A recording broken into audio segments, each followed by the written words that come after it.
Greetings to beautiful souls. As we begin this day together, let's focus on the power of change, self-healing, and prosperity. Change is something we often wish for in others, but real transformation starts within us. Today, we're focusing on moving from feelings of separation, isolation, loneliness, anger, and fear into a state of peacefulness and calm. This morning, let's align ourselves with the universe's abundant energy and affirm our way to self-healing and prosperity. Change means shifting from negative emotions to a state of peace where you can relax and enjoy life. It's about knowing that everything will be all right. When you accept that life is wonderful and everything is perfect in your world, you can move into your greater good. It doesn't matter which direction your life takes because you know it will be wonderful. Love is letting go of fear. There is either fear or love. If you're not in a loving space, you're in fear. Isolation, separation, loneliness, and anger are part of the fear syndrome. We want to move from fear into love and make that a permanent state for us. And even the planet is in a period of change and transition. We see it all around us. We're moving from an old order into a new one. Astrologers say we're moving from the Piscean age into the Aquarian age. In the Piscean age, we reached outside of ourselves and looked to others to save us. But in the Aquarian age, people are beginning to go within and find that they have the power to save themselves. This is liberating. Some people get frightened because it seems like a responsibility, but it's actually our ability to respond to life in a powerful way.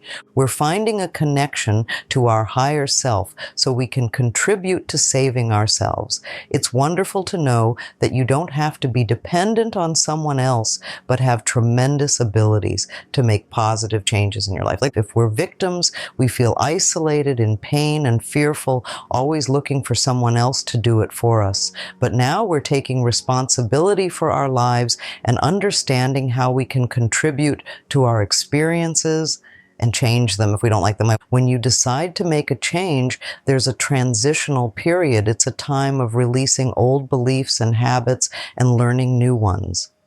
During this time, you might vacillate between the old and the new. You may get angry at yourself, thinking you must not be good enough, but that's silly. Learning takes time. You go back and forth until you're strong in your new belief. You may start an affirmation and do well, then something happens, and you go back to your old worry habit. This doesn't mean you haven't learned anything, it's just part of the process. You're not settled in your new habit yet. It takes time, practice, and patience. Be patient with yourself.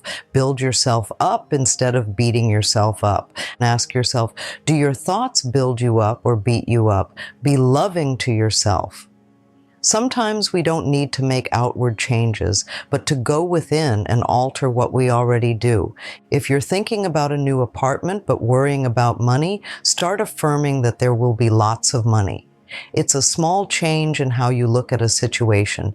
If you're in pain, try referring to it differently. For example, if you smash your finger, instead of thinking about the pain, consider it as having a lot of sensation. This can help it heal quicker and make it more manageable. Alter your mind a little bit for better outcomes. Those of us who want to change are moving from an old order to a new order. Many things are happening on this planet. We seem to be more aware of things, and you might see negativity and think, are we really doing that? But these things have been happening for a long time. They're just coming to the surface now. If you want to clean your mental house, you have to see what's there first. You can't clean out negativity if you don't see it. It's the same with your physical house. And you look around, see the dirt, pick things up, dust them, polish them, or throw them out. To heal the planet, we must look and see what's occurring, uncover negativity, and bring hidden things to the surface. This period of transition can be catalyzed by crises like AIDS. We need to create a world where it's safe to love each other, where we can be loved and accepted as we are. As children, we wanted to be loved just as we were, and we still seek that now. We won't get love and acceptance from others unless we give it to ourselves first. When we feel good enough to be loved, others will love and accept us too. We come to this planet to learn and practice unconditional love, first for ourselves and then for others. It's not always easy, but it's our purpose. Allow others to be who they are and eliminate the them and us mentality. It's all us. No groups are expendable or less than. People in pain may harm others, but understanding that violent acts come from trauma can help us teach them to come from a loving space of the heart. Not to condone violence, but to understand that love is the answer. Loving yourself means you won't hurt yourself or others. This is the answer to world peace and harmony. Helping as many people as possible learn to love themselves is simple yet profound. My work in this world is to help people love themselves so we can reach a state of unconditional love, peace, and plenty for everyone. This is possible if we get the nonsense out of the way. When we leave the planet, we only take our capacity to love. We don't take relationships, material possessions, or jobs. We have many opportunities to open our hearts deeper. Love is the answer. It's powerful and helps us and others. And think about how you give love to the world. What do you do to create inner harmony? How do you make yourself feel good inside? Sitting and thinking about what you don't have doesn't change the situation. You won't achieve this by being mad at yourself or others, blaming people, or being a victim. How do you express unconditional love in your life, even a little bit? Is there a small area where you're willing to give unconditional love? How do you experience peace within and around you? If you're not doing it now, are you willing to start? Are you willing to begin creating inner harmony and peace? Ask yourself if you really want to change. Do you want to sit and complain about what you don't have, or do you want to create a more wonderful life? If you're willing to change, you can, but it means changing your mind. You have the power to decide what you do with the information you're given. You shape and mold your life moment by moment with your thoughts, beliefs, and attitudes. Know that you are important to this world. Every time you think, you connect with like-minded people. Remember that the human species needs to know we deserve peace. We must accept it mentally. Believing that war is inevitable contributes to it. The cosmic spirituality we're experiencing now is wonderful. So, as you reflect on these messages and how they resonate with your own journey, we'd love to hear from you. Share your thoughts, experiences, and insights in the comments below. How have you embraced the universe's abundance in your life? How do you find harmony and balance? Your stories inspire us and others, creating a community of support and understanding. Let's continue this conversation and uplift each other. Comment below and let your voice be heard. Every step towards self-healing starts with a single thought.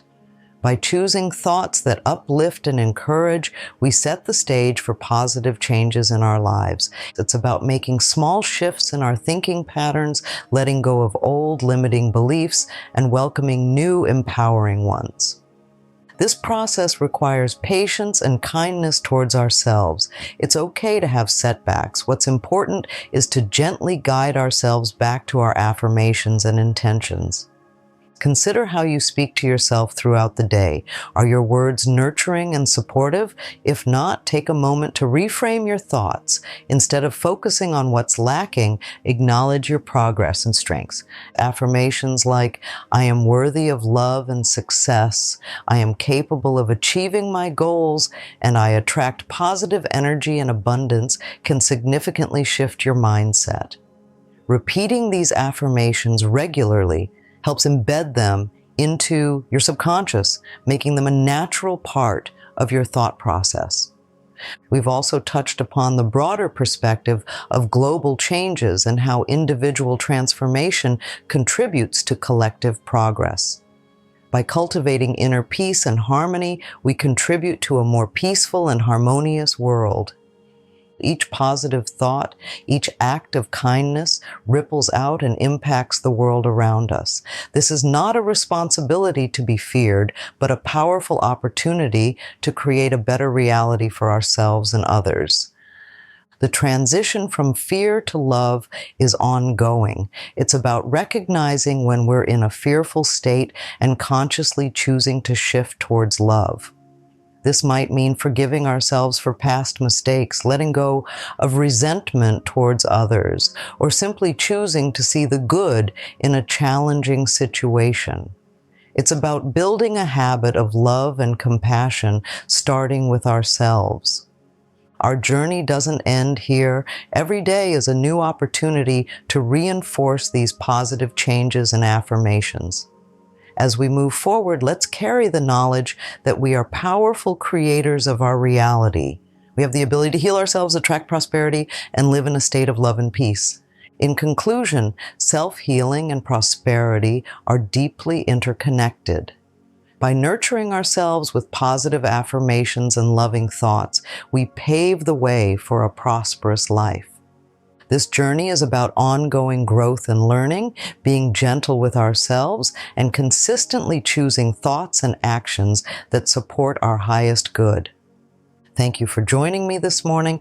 Let's carry this positive energy into our day, knowing that we have the power to create a wonderful life. Keep affirming, keep loving, and keep shining. Have a beautiful and prosperous day ahead.